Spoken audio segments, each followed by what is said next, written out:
हाथी और उसके दोस्त। एक बार एक हाथी था जिसका नाम था अप्पू।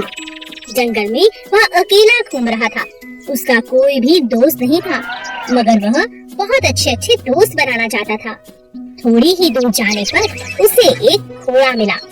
हाथी ने घोड़े से पूछा, घोड़े भाई क्या तुम मेरे दोस्त बनोगे? नहीं भाई, मुझे तो तुमसे डर लगता है, तुम इतने बड़े जो हो। हाथी मायूस होकर आगे बढ़ गया। आगे जाकर उसने देखा खरगोश कहीं कुछ खा रहा है। बंदर और कई सारे जानवर साथ में खेल रहे हैं। उसने एक एक करके सबसे पूछा कि क्या वे उनसे दोस्ती करेंगे, पर कोई भी अप्पू से दोस्ती करना नहीं चाहता था। बंदर, नहीं भाई, तुम तो बहुत बड़े हो, मैं तुम्हारे साथ नहीं खेल सकता। खरगोश बोला, अरे मैं तो तुम्हारे पाँव के नीचे जाकर दब जाऊंगा, मैं तुम्हारे साथ कैसे खेल सकता हूँ? हाथी मायूस होकर जाने लगा। तभी अचानक कहीं से शेर आया और सभी जानवरों को खाने लगा। इसने किसी जानवर को नहीं छोड़ना था, एक एक करके सबको खाना था। सभी जानवर इधर उधर भागने लगे।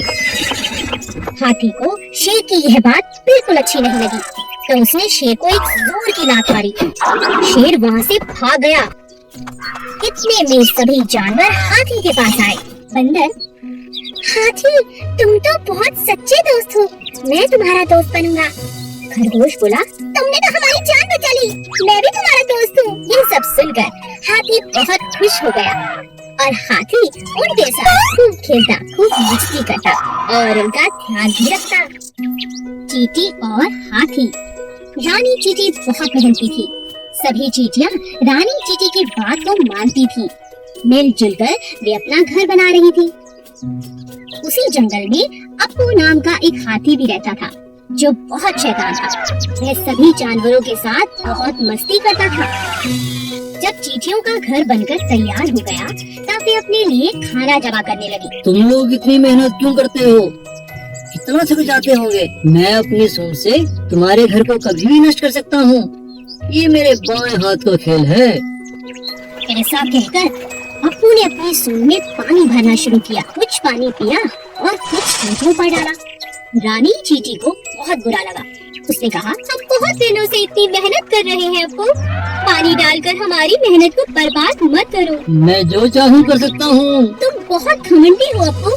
हम सभी जानवरों को मिलजुल कर जंगल में रहना चाहिए। हम सब एक दूसरे के काम आ सकते हैं। तुम इतनी छोटी चींटी, तुम मेरी कोई मदद नहीं कर सकती।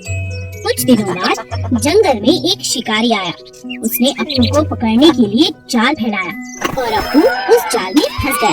तभी रानी चींटी की नजर शिकारी पर पड़ी। उसने अप्पू हाथी की जान बचाने की सोची। वह अप्पू के पास गई और बोली, अप्पू दोस्त, घबराओ नहीं, मेरा दोस्त चूहा तुम्हारा जाल काट देगा और इस शिकारी को तो मैं मजा चखाती हूँ। सभी चींटियां शिकारी के पास गईं और उसे जगह जगह काटने लगी। शिकारी डर से तिलमिला उठा और जंगल छोड़कर भाग गया। चूहे ने अप्पू का जाल काट दिया। अप्पू ने चींटियों से माफी मांगी और कहा, मुझे माफ कर दो चींटी रानी, हम सबको मिलजुल कर रहना चाहिए। आज से मैं भी तुम्हारा दोस्त हूँ। दो कौवे। एक जंगल में दो कौवे रहते थे। एक था कालू और दूसरे का नाम था भोलू। दोनों मिलजुल कर साथ साथ रहते थे, लेकिन उनमें से कालू बहुत चालाक और हट्टा-कट्टा था और बेचारा भोलू जैसा नाम वैसा ही सीधा और सादा था। एक दिन कालू और भोलू में बहस हो गई। मैं तुमसे ज्यादा हट्टा-कट्टा हूँ, इसलिए मैं तुमसे ताकतवर हूँ। नहीं, मैं तुमसे ज्यादा ताकतवर हूँ, क्योंकि मैं तुमसे उम्र में बड़ा हूँ और ज्यादा समझदार हूँ। दोनों अपनी अपनी बात पर अड़े रहे। कालू कहता है कि वह ताकतवर है और भोलू कहता है कि वो ताकतवर है। बस ये लड़ाई खत्म होने का नाम ही नहीं ले रही थी। तब दोनों अपने बीच में प्रतियोगिता रखते हैं। जो भी अपनी चोंच में एक थैली में कुछ भरकर जितना ज्यादा ऊपर उड़ेगा वो ही ताकतवर होगा। कालू बहुत चालाक था। उसने अपने थैले में रुई की गेंदें भर दी, लेकिन भोलू के थैले में नमक भर दिया, जिस बात का भोलू को पता ही नहीं चला। अब दोनों ने उड़ान भरनी शुरू की। देखते ही देखते कालू ऊपर की तरफ चला गया।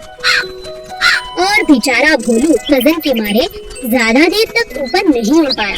वह नीचे नीचे ही उड़ता रहा क्योंकि उसकी थैली में ज्यादा वजन था। तभी अचानक बहुत तेज बारिश होने लगी। कालू बहुत परेशान हो गया क्योंकि रुई की गेंदें बारिश के पानी की वजह से भारी हो गई थी, जिसकी वजह से उसका थैला भी भारी हो गया था। उसे उड़ने में बहुत परेशानी होने लगी।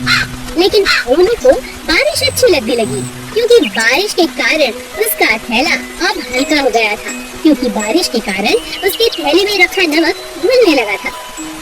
अब भोलू ऊपर उड़ने लगा और उसने चुनौती भी जीत ली। हमें किसी को धोखा नहीं देना चाहिए। आलसी तोता।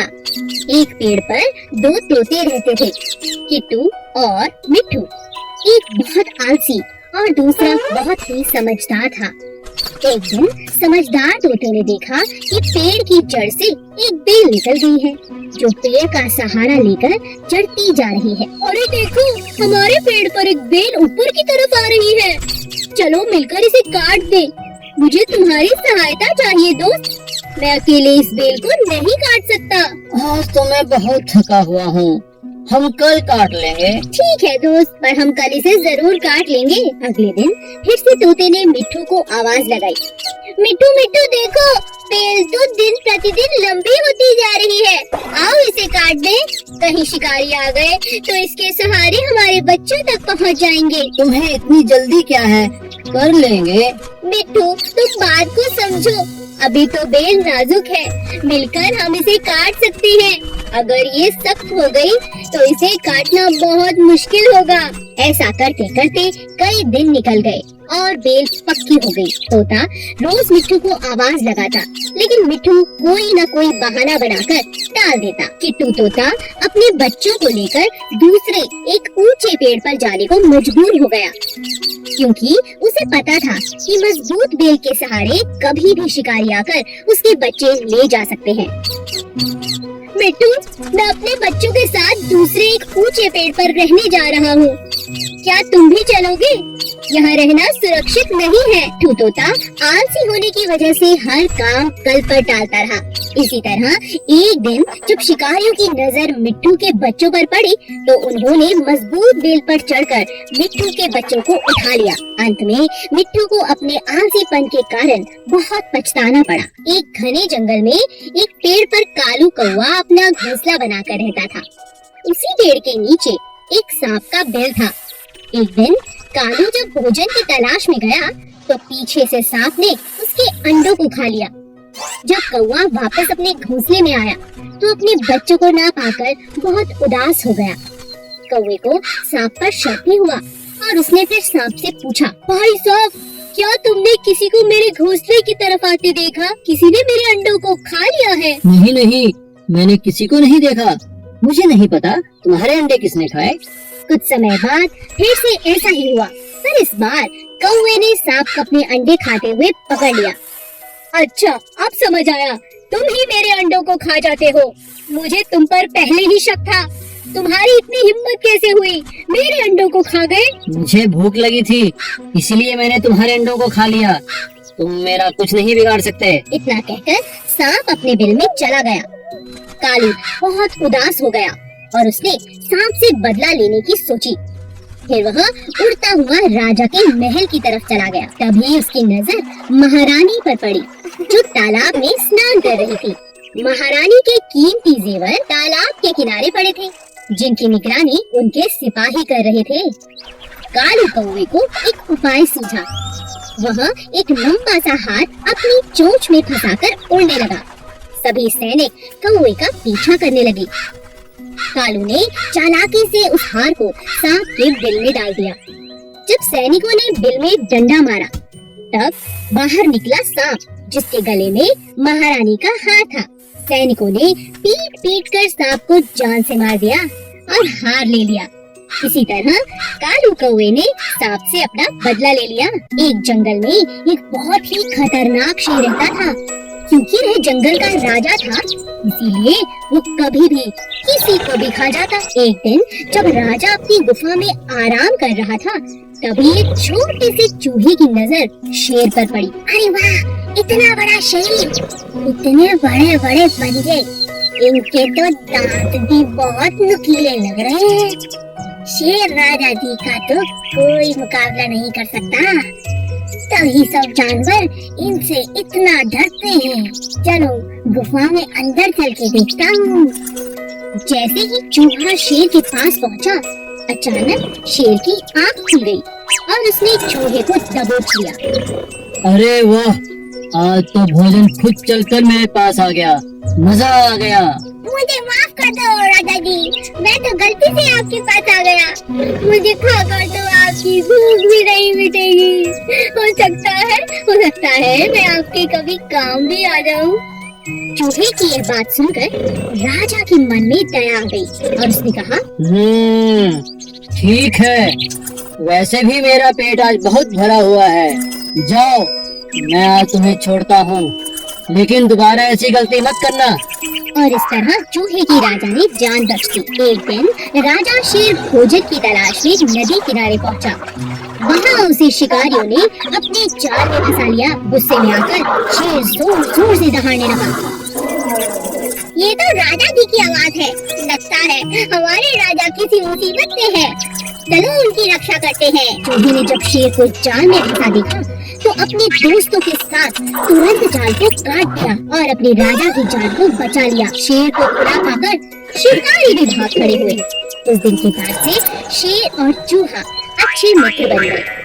एक गांव में एक किसान रहता था जो बहुत ही दयालु था। गांव के पास ही एक घना जंगल था जहाँ बहुत सारे जंगली जानवर रहते थे। इन जंगली जानवरों को पकड़ने के लिए शहर से शिकारी शिकार करने के इरादे से वहाँ आते थे। एक दिन शिकार के दौरान शेर को शिकारी का तीर लग गया, पर इसके पहले कि शिकारी शेर को पकड़ पाते, वह भागकर किसान के घर के आगे बेहोश होकर गिर पड़ा। किसान ने जब घायल शेर को देखा तो उसने शेर की मरहम पट्टी की और साथ में भोजन भी कराया।